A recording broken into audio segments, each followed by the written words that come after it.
나 무엇과도 주님을 바꾸지 않으리.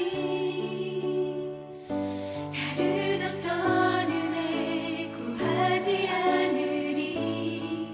오직 주님만이 내 삶의 도움이시니 주의 얼굴 보기 원합니다. 주님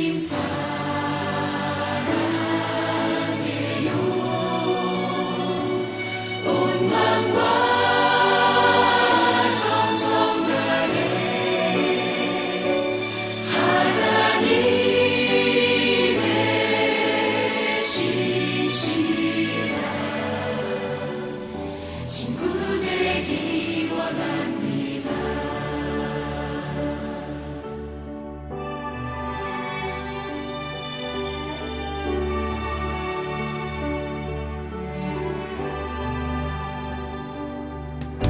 나 무엇과도 주님을 바꾸지 않으리.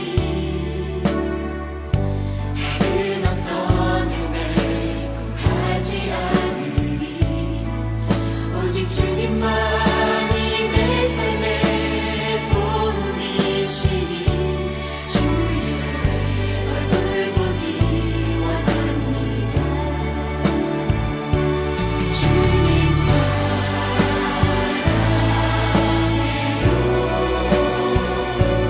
온 마음과 정성 다해 하나님의 신실한 친구 되기 원합니다.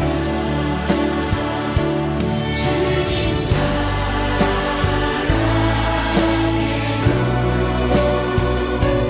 온 마음과 정성 다해 하나님의 신실한 친구 되기 원합니다.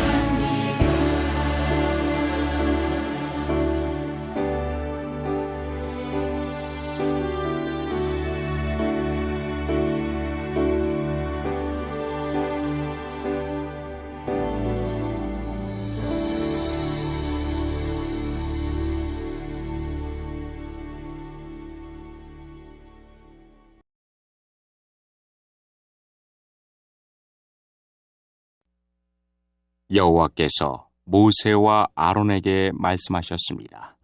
누구든지 살갗에 종기나 부스럼이나 얼룩이 생겨 위험한 피부병에 걸린 것처럼 보이면 그 사람을 제사장 아론이나 아론의 아들들 가운데 한 제사장에게 데려가거라.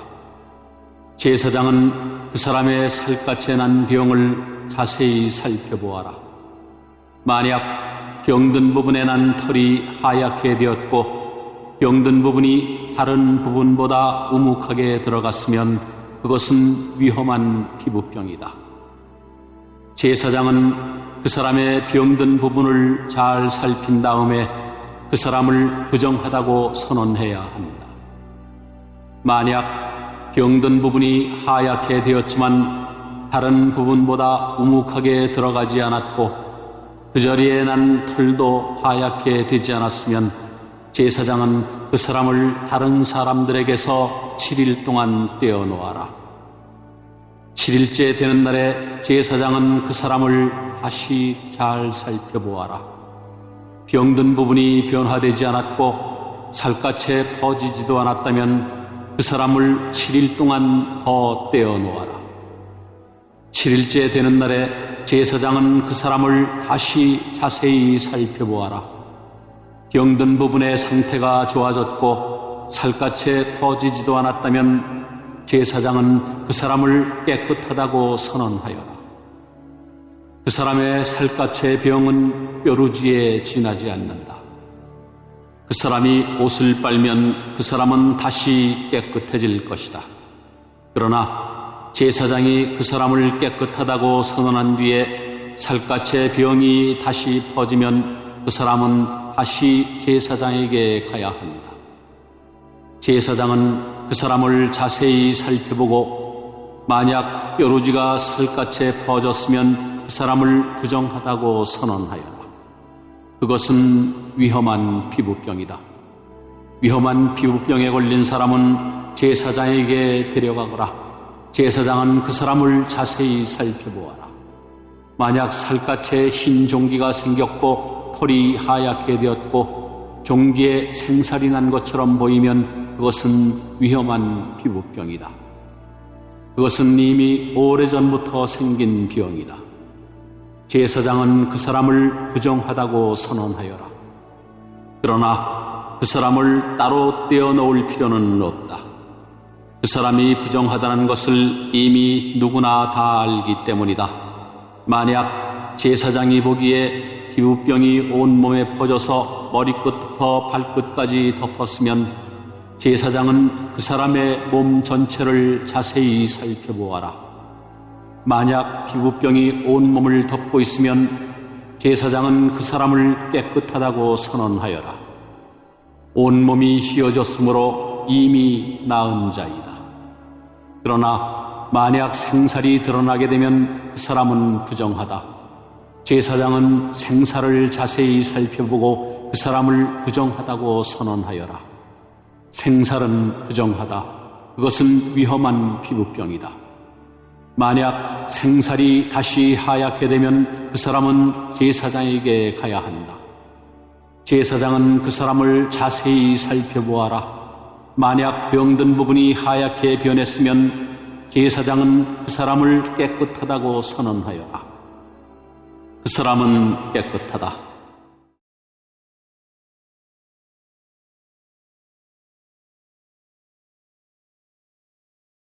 샬롬 샬롬. 우리 옆에 있는 가족들과 인사하시겠습니다. 아빠를 바라보시며 엄마를 바라보시며 형 누나 바라보시면서 이렇게 인사합니다.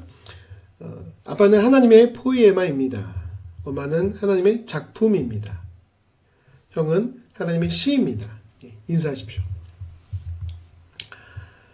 하루 코로나 확진자가 40만 명씩 나오고 있는데 여러분의 가정은 좀 어떠신가요? 들려오는 소식에 따르면 우리 교회에서도 많은 분들이 확진되었다고 하는데 오늘 혹시 예배하시는 가정 가운데 확진된 분들이 있으시다면 하나님의 위로와 함께 하시길 또 속히 낫기를 위해서 기도하겠습니다. 저는 오늘의 말씀을 읽으면서 우리가 처한 상황이 본문을 이해하는 데 큰 도움이 되리라 생각합니다. 오늘 본문에는 감염성이 있는 악성 피부병에 대해 이야기하고 있어요. 이 시기는요, 대략 BC 1500년경이고요. 우리나라로 치면 막 청동기가 시작된 사만시대쯤 됩니다. 지금은 의학과 과학이 발달되어 좋은 의료시설과 또 치료제, 백신, 마스크, 방역 시스템 등이 잘 갖춰졌죠. 그럼에도 불구하고 전 세계적으로 수많은 사람이 감염되었고요. 또 죽었는데 그 당시라면 어땠을까요? 심지어 이스라엘 백성들은 떠돌아다녔기 때문에 밀집 생활을 해야 했고요. 게다가 노예 생활을 막 마친 그들에게는 제대로 된 의료시설이나 의료인들이 부족했을 것입니다. 그런데 만약 전염병이 돌았다? 그러면 어떻게 되겠어요? 순식간에 퍼져나갔을 것입니다. 전염병은 이스라엘 민족 전체의 생사를 가릴 수 있는 문제이기 때문에 그들에게는 큰 공포이자 두려움이 됐을 것입니다. 그래서 하나님께서는 이 본문을 통해 아주 친절하게 그런 환자가 나왔을 때 이렇게 해라 라고 말씀하고 있는 거예요. 그런데 먼저 알아야 할 것은 이 악성 피부병은 성경에서 부정한 것으로 취급되었습니다. 오해하지 마세요. 부정하다는 것은 죄악은 아닙니다. 부정하다는 것은 죽음과 관계된 것들인데요. 하나님의 속성인 생명과 반대되는 것들이 부정하게 여겨졌어요. 다시 말해 부정한 것이 죄는 아니지만 그 부정한 것을 빨리 해결하지 않으면 죄와 죽음으로 갈 수 있다는 것. 그것은 단지 개인의 문제가 아니라 공동체 전체의 부정함과 죄악으로 연결되었기 때문에 아주 자세하게 다루고 있다는 것. 이것을 기억하면서 본문을 보시기 바랍니다. 먼저 이전에 어떤 사람이 위험한 피부병에 걸린 것 같으면 제사장에게 데려가야 했습니다. 왜냐하면 앞서 말씀드린 것처럼 이 병은 부정한 것이기 때문에 의사가 아닌 제사장이 부정한 것인지 아닌지 선언을 해줘야 그 다음 행동을 취할 수 있었기 때문이죠. 그렇게 제사장 앞에 악성 피부병 증상을 보이는 사람을 데려오면 제사장은 잘 살펴보아야 했습니다. 아주 자세히 살펴보아야 했는데 우리가 읽은 쉬운 성경에서는 그러한 표현을 이 짧은 본문에 무려 9번이나 반복하고 있어요. 왜냐하면 제사장에 의해 부정하다고 판정을 받으면 이 사람은 사랑하는 가족들과 헤어져야 했습니다. 그리고 그가 지금껏 해온 모든 일들, 어떤 일을 했든지 상관없이 다 내려놓고 진 밖에서 그 병이 나을 때까지 떨어져 살아야 했다는 것이죠. 다행히 낫는 사람도 있었지만 낫지 않는다면 죽을 때까지 그렇게 살아야 했고요. 또는 길을 가다가 혹시 다른 사람이라도 만나면 큰 소리로 나는 부정하다라고 소리치며 그 사람이 자신에게 오는 것을 막아야 했습니다.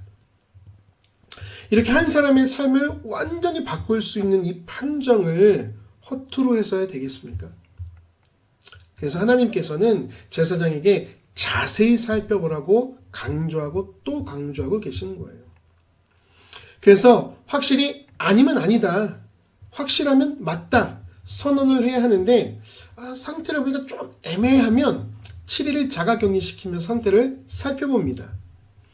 그렇게 1차 격리 기간이 끝나고 나서 살폈는데도 아직도 애매하면 또 7일을 자가격리를 시키는 거죠. 그래도 이상이 없으면 제사장이 깨끗하다고 선언해주고 자가격리가 해제되는 겁니다. 그러다가 또 증상이 발현되면 제사장에게 가야 하고 같은 절차를 반복하는 거죠. 정리하면 이렇습니다. 1. 전염성 있는 악성 피부병 의심 증상이 나타나면 반드시 제사장에게 간다. 2. 제사장은 자세히 살펴보고 부정한지 정결한지 판정한다. 3. 애매하면 7일 자가격리한다. 4. 그래도 애매하면 또 7일 자가격리한다. 5. 제사장은 그때마다 자세히 살펴보고 부정한지 깨끗한지 선언한다. 하나님께서는 이런 과정들을 통해 이스라엘 공동체의 부정함을 차단하고 정결함을 유지시키려 하셨던 거예요. 그런데 오늘날 이와 비슷한 일들이 우리에게 일어나고 있는 것 같습니다. 작년 생각해 볼까요? 한동안 우리는 교회에 와서 예배할 수 없었습니다. 강제적으로 영상으로 예배해야 했던 시기들이 있었죠. 그리고 올해 많은 성도들이 자가격리 때문에 교회에 올 수 없게 되었습니다. 그런데 한 주, 두 주 교회에 안 오니까 여러분 어떤 마음이 드시던가요? 우리 청소년들에게 물어보니 이런 대답을 합니다. 일찍 일어나지 않아도 되니 편하네.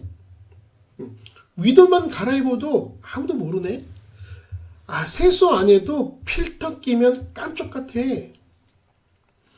그러면서 영상으로 예배하면서 엄마는 설거지도 같이 하고 전화도 같이 받고 아빠는 영상으로 예배하면서 회사 업무도 같이 하고 형은 게임도 같이 하고 이것저것 같이 하다 보니 예배는 끝나 있고 이런 마음과 태도가 교회에 퍼지게 되면 교회는 끝나는 겁니다.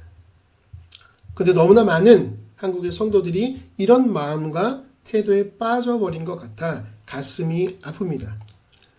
사랑하는 요한서울교회 가족 여러분, 성전에 와서 예배드릴 수 없다는 것을 기뻐하지 않기를 바랍니다. 애통해하며 속히 교회로 돌아와 예배할 수 있기를 위해서 스스로 기도해야 할 것입니다. 또한 그렇게 서로를 위해 중보해야 할 것입니다. 이뿐 아닙니다. 부정함은 하나님 반대에 있는 것들이라고 말씀드렸습니다. 내가 가정에서 교회에서 하는 말이 누군가를 힘들게 하고 분열시키는 말이라면 그것은 부정한 것입니다. 그 말들은 강한 전염성을 가지고 공동체를 약하게 만들 것입니다. 우리는 어떤 말을 해야 할까요? 정결의 말, 생명의 말을 해야 합니다. 감사와 기쁨의 말을 해야 합니다. 그래서 우리는 만나고 싶은 사람이 되어야 하며 나누어주는 사람이 되어야 합니다. 또한 서로를 잘 살펴보아서 혹시 그런 연약함에 빠져 있는 성도들은 없는지 돌봐야 합니다. 그리고 함부로 판단하거나 정죄하지 말고 신중에 신중을 더해 회복되도록 도와야 합니다. 말씀을 정리하겠습니다. 최근에 여러 상황은 우리가 하나 되기보다는 분열되기 쉬운 상황인 것 같습니다. 남을 탓하고 원망하는 말들이 넘쳐납니다. 이러할 때에 우리 요한서울교회 모든 성도가 한 마음으로 정결함을 추구할 때 우리를 통해 이 세상이 주님을 보게 될 줄 믿습니다. 그리고 이 어둠의 끝에서 우리는 부흥을 맛보게 될 줄 믿습니다.